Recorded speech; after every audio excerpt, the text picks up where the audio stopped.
Okay, while I wait for some parts to arrive, we can get this thing working, right? It seems like as it gets colder, it gets stiffer and harder to turn. So I'm going to take the center section apart and see if we can't free it up.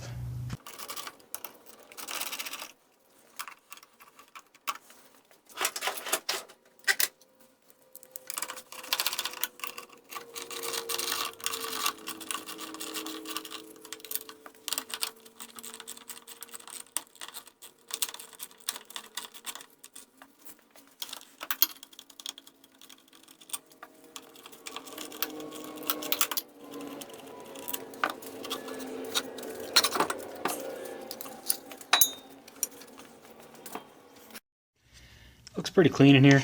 Minimal, well, almost no corrosion really. Let's get the old friction block out if we can.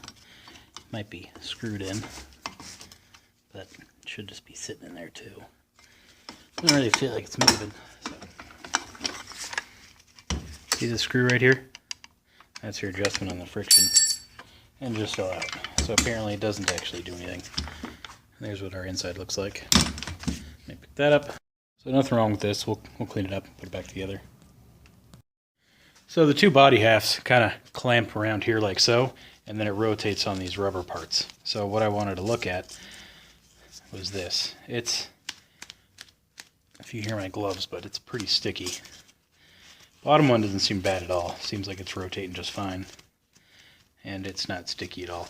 So I'm going to clean this off, and I'll re-grease it, and hopefully that'll take care of it. And then while we're here, we're going to try to get rid of all this forest green spray paint. I'll show you ways to do that now. So you could use paint thinner here, MEK, acetone, card cleaner, any kind of cleaner chemical will do it. Problem is they're expensive and I ain't rich. So this is the body half, mind you. So what I have here is some gas. You gotta remember, gas here in California is $3 a gallon.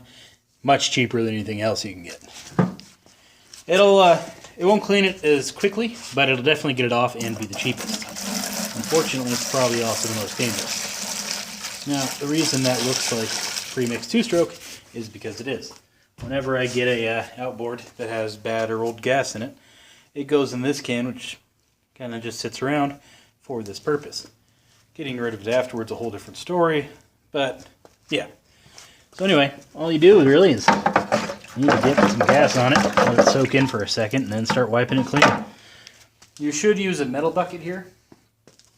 Reason being, any static electricity discharges inside that bucket, that is now a bucket of flames. So this isn't really entirely the safest way to do this. You should be doing it outside. I probably will. There ain't much in there. If it bursts into flames, I got fire extinguishers everywhere, so not too worried about it just yet. So I'm going to find a cleaning brush and start scrubbing.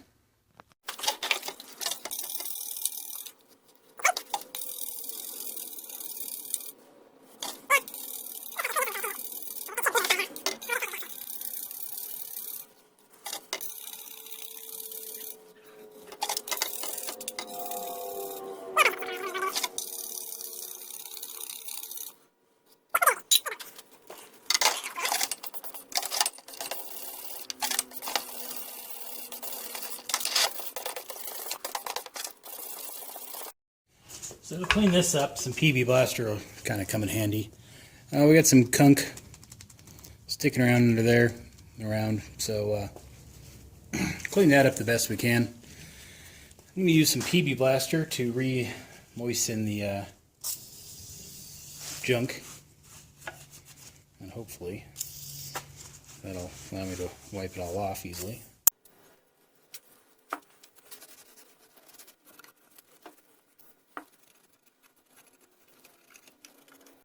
Now, I'm not aiming for perfection here, but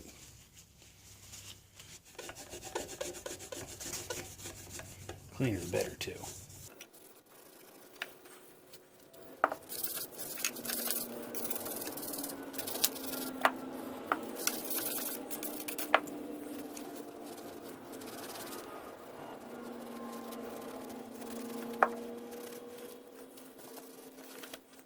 I have it hanging upside down. This might give me a little better view of everything I want to clean off. and help the PB Blaster soak in a little more.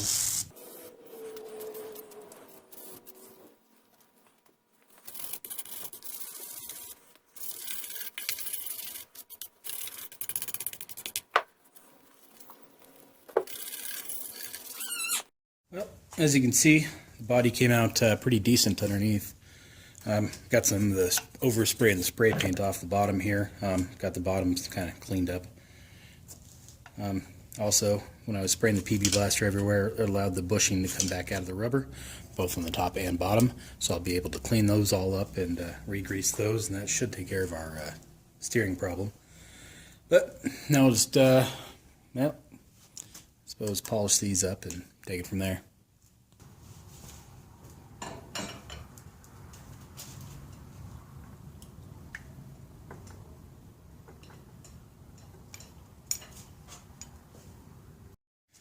Alright, well, the I don't know, engine soaks in that bucket over there. I can wipe down the cleaned stern bracket section here.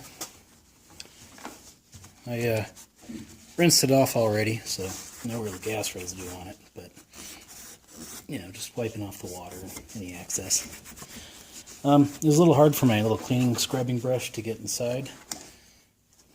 Let's see if you can see what I mean. Down inside of here, you can still kind of see some green. That's paint chipping, that's not green, but I don't know. So far, I think it looks a lot better than it did. My hand was starting to get tired scrubbing this down, so there's still a little bit of green, but I'll clean that off after I reattach it. It'll be a nice, good holding point for me, you know. Little dent right there, too. No big deal. Screws that came out of there, they're not in bad condition, but you can see a little bit of corrosion, whatever, starting on them. So I'm going to wire wheel them up. I pretty much do this to every hardware I take out anyway, but...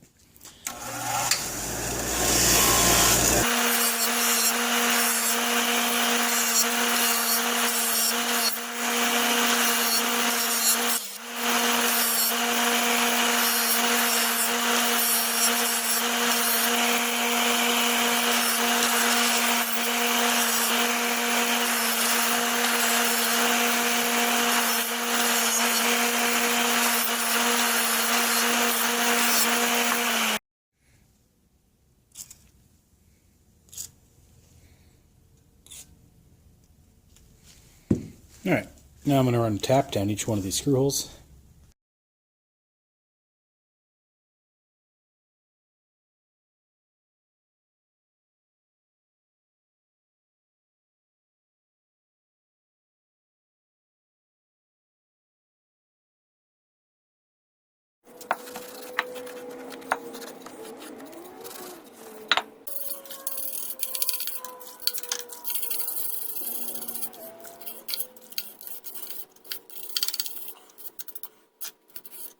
So as you can see, the soaking it in gas really had no effect on whatever black paint this is.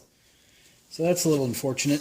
I'm going to have to get something a little stronger and get the bottom half cleaned up. But it works pretty decent for the rest of the parts. So moving on. Our steering problem, I'm pretty sure, was just the sticky grease that was all over the place. Between the gas and the PB Blaster and the cleaning, I'm pretty sure that these parts are all good to go again, but just to be sure, I'm just going to get some, what do I have here, 800 grit sandpaper, and just sand down these, just to make sure we're all not going to really have any issues.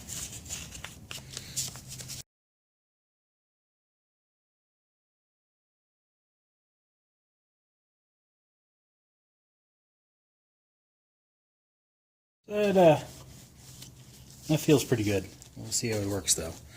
Usually I use triple coat grease on everything. It's a little tacky and very sticky and very thick. I don't necessarily think I want it here, so I'm going to use some white lithium, which I'm pretty sure is what the manual calls for anyway, but what do I know?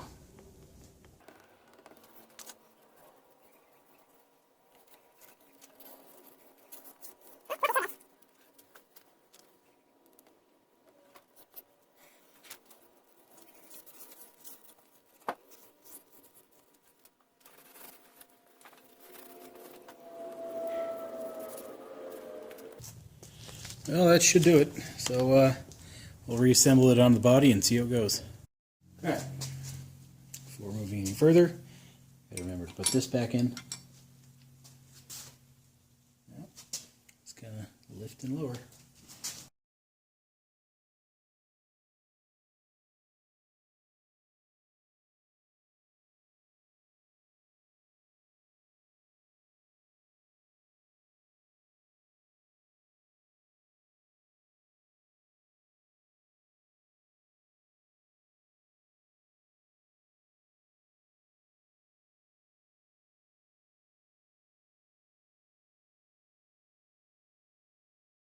The other way I was doing it, a little bit of a struggle, so I'm going to give this way a shot.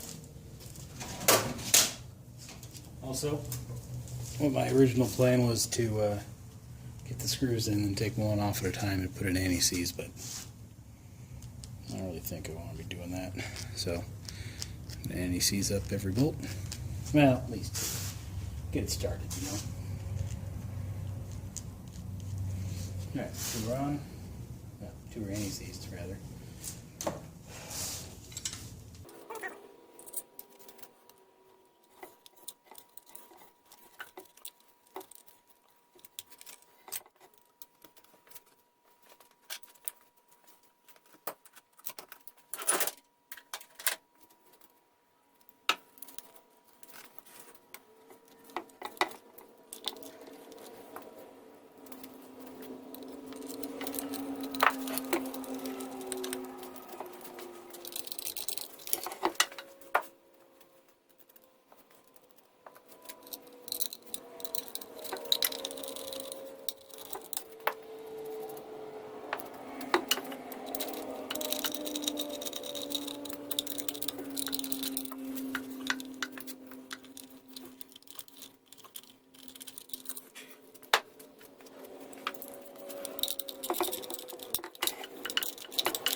Had some struggles there getting back together, but it is now.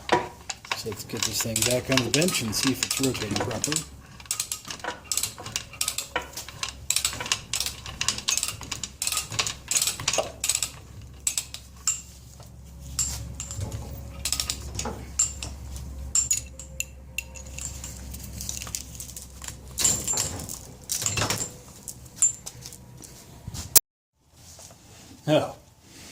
Oh, that's gorgeous.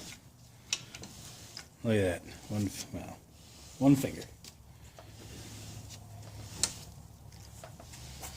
Well worth the time. Cost me nothing. Just some struggles. So there's nothing really that wrong with this handle. Well, there is, but... So as you go around, this big nut moves, and it has a tendency to loosen itself, and then the handle goes wherever it wants, leading in a scratch right there. Otherwise, the detent ball, little clip, everything is there and is working. Well, maybe not the little clip right now, but that's easy to reline back onto the handle. Let me show you what I did. See this clip? A little metal base to it. Yeah, you can't see it. Anyway, little metal base there, it clips onto the handle, needs to go in place. So all I do is tighten down the handle a little bit to about the firmness I want. Right about there is good.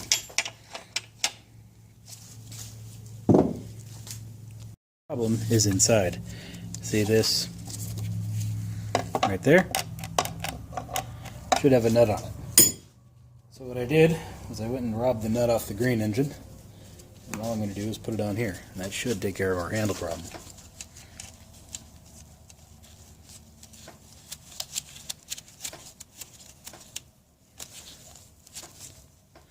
Now when I took this off the green engine, it was decently tight. So I'm going to make it decently tight here as well.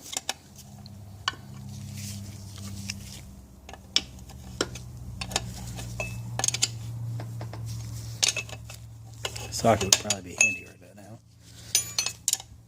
I don't really know if the socket's getting in there though. Let's find out. Alright. It's a 9/16 in case you're wondering. Yeah, that fits fine.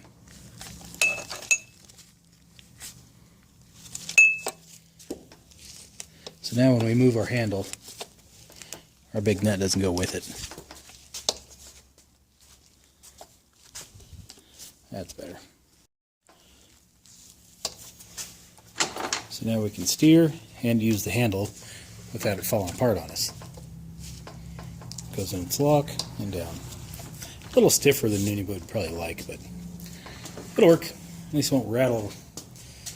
So, what I'll do now, let me show you. So see the inside of this thing? How horrible it looks? I'm going to use my patented oil it up and wipe it down method on this too. A little hard to get to everything here, so this will, as I remove things, I'll go in here and do it, but give you a quick little idea. See, that little spot in the front looks better already. So I'm going to get some Q-tips or some toothbrush or something, whatever I can do to get inside of there and get everything nice and cleaned out. I don't want to open this thing and just, every time. But I also get lazy halfway through doing this and say, good enough. If it runs good, then I'll fix it, but who knows what I'll do. You know, I don't even know until I'm doing it half the time. But anyway, so that's the future plan. No reason to sit here and have you watch me do that. Probably got bored enough with my cleaning of the paint there, which I still got to do. Hopefully in the next video that'll be all nice and cleaned up, but I don't know. I got to find something better. I'll probably go buy some paint and stripper. Give that a shot and see how it goes. But here's a good view of how it looks now. I honestly, even halfway stripped off, I think this looks better in the spray paint. That's to each his own. Now, anybody watching this say, I spray all my engines. I guess duck hunters, they want no reflection coming off the motor, so they always paint this. I've never been duck hunting, so I don't really know if that's good or bad, or I have no comment on that one. But like I said, if you want to paint your motor, go for it. I particularly don't like it, so I do my best to get it off there. And I think even this looks better than the green spray paint, again, in my opinion. That's the end of my video this time. Next time I'll be doing the lower unit, so keep an eye out for that video. And yeah, have a good one.